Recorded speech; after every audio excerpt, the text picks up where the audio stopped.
视主持人朱迅，生命终将结束，为何不勇敢面对生命的终点呢？提起央视节目女主持人，第一时间你的脑海中想起的是谁？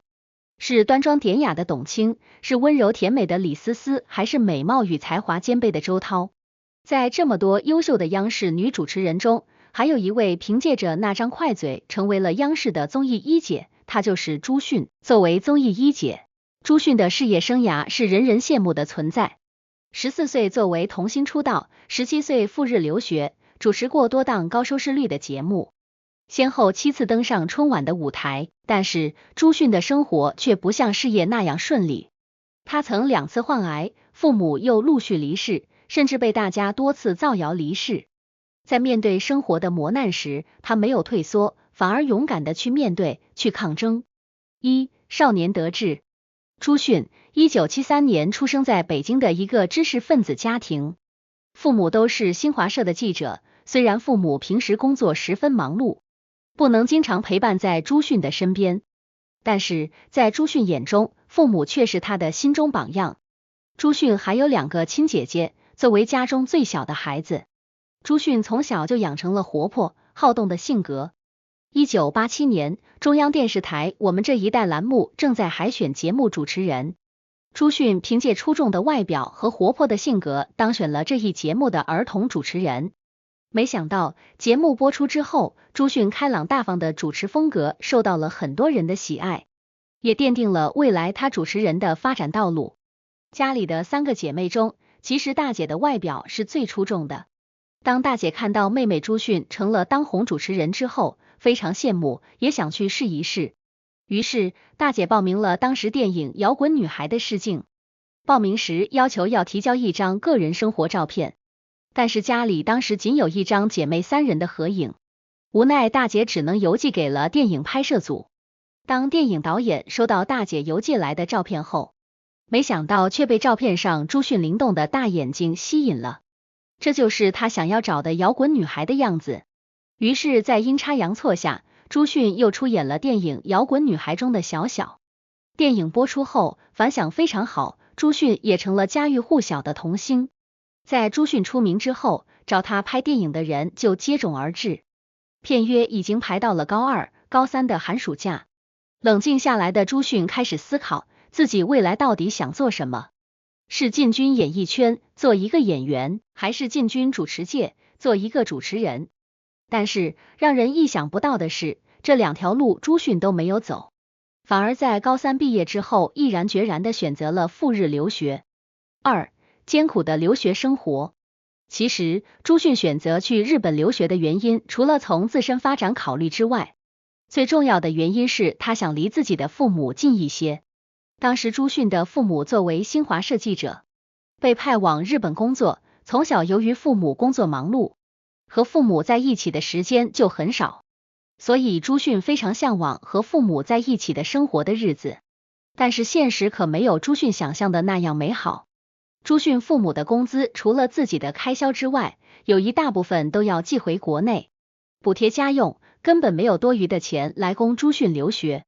好强的朱迅当即就决定要自己供自己读书。就这样，朱迅在17岁的年纪，不仅要应对学业上压力，而且还有来自生活的负担。虽然在北京时，朱迅的家庭条件也不是十分优越，但是最起码不用外出打工去赚钱。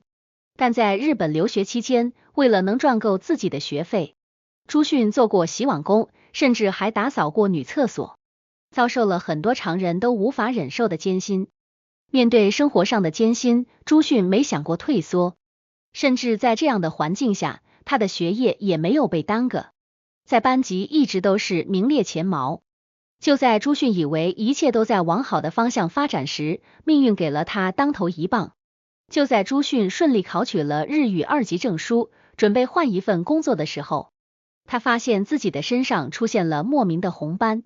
起初他并没有在意，但是这些红斑越来越多，他只能去医院就诊。很不幸，朱迅被确诊为血管瘤，当时他只有18岁。面对这突如其来的变故，朱迅只觉得天都要塌了。接受现实之后，朱迅并没有被病魔吓倒，他积极接受治疗，保持乐观的心态。在手术之后，他凭借着自己顽强的毅力和信息，终于康复出院，并且将之前落下的学业全都赶上了。3. 风雨之后才有彩虹。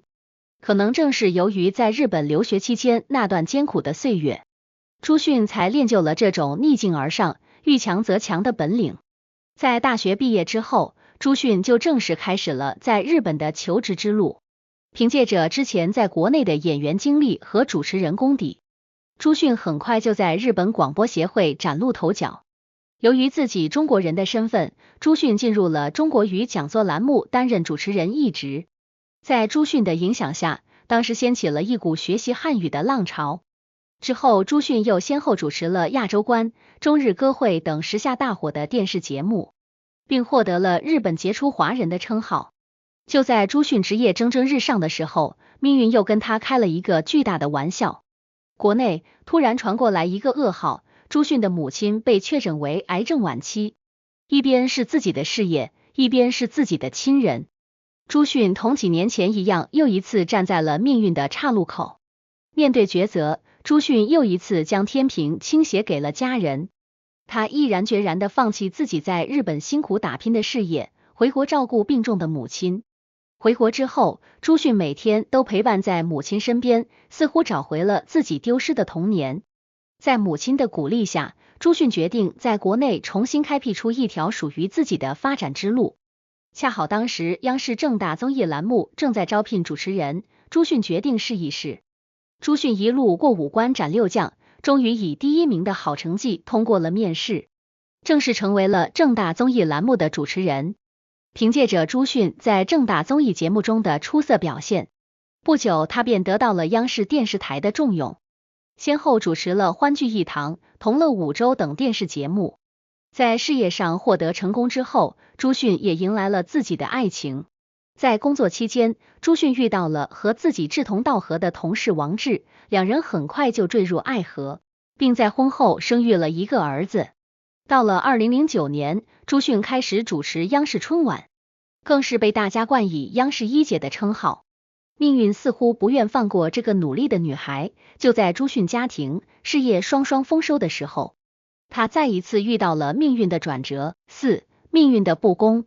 朱迅又一次被医院确诊为癌症，这次是甲状腺癌。对于一个主持人而言，声音就是他们的全部。但是偏偏朱迅患的甲状腺癌的发病部位就在声带附近，如果想要根治，就要切除甲状腺，那么朱迅就会面临失声的风险。如果是这样，那么就意味着他这辈子都不能再做主持人了。但是如果不治，别说主持人做不成，可能最后连命都会丢掉。这一次，朱迅面对的是生与死的抉择。好在这次，在她的身边有丈夫王志的陪伴，她再也不用自己孤单一人面对。在王志的鼓励下，朱迅积极接受治疗，好在切除手术非常成功，朱迅的声带没有受到严重的损伤。朱迅又一次坚强地战胜了病魔。在之后的康复过程中，朱迅每天都遵医嘱，坚持练习，终于在2年之后重新站在了央视的舞台上。这一次回归之后，朱迅似乎变得更加坚定和自信，就像破茧成蝶一般，更加耀眼夺目。在家喻户晓的电视节目《非常6+1》《星光大道》等中都有朱迅的身影，并作为主持人先后7次登上春晚的舞台。虽然朱迅在自己的坚强意志下战胜了病魔了，但是有些人还是借此大造文章，造谣朱迅其实在带病工作，或是已经离世的消息。但朱迅听后非但没有生气和颓废，反而更加注重自己的身体健康，他要用一副健康的体魄回击这些谣言。现在朱迅不但仍然积极活跃在人们的视野中，而且还投身于各种慈善事业，将自己的这份勇敢和信念传递给更多的人。结语：朱迅在一次采访中曾说道，生命终将结束，为何不大胆一点呢？可能正是因为心中这样的信念，他才一次又一次有了和命运抗争的勇气，才一次又一次将战胜病魔，获得成功。朱迅的这番话不仅仅是对自己的鼓励，也是对我们的鞭策和启示。通过朱迅的生活经历，我们知道，无论生活中遇到多么困苦的事情，都要保持积极、乐观的心态，勇敢的去面对，不要被困难吓倒。人生中不免遇到这样或那样的困难，或许我们不会面对生死抉择，但是在人生低谷时，我们不妨想一想朱迅的那番话，或许就知道该如何面对了。在真正直面生命的终点之后，我们才能真正做到珍惜当下生活，创造更加美好和幸福的人生。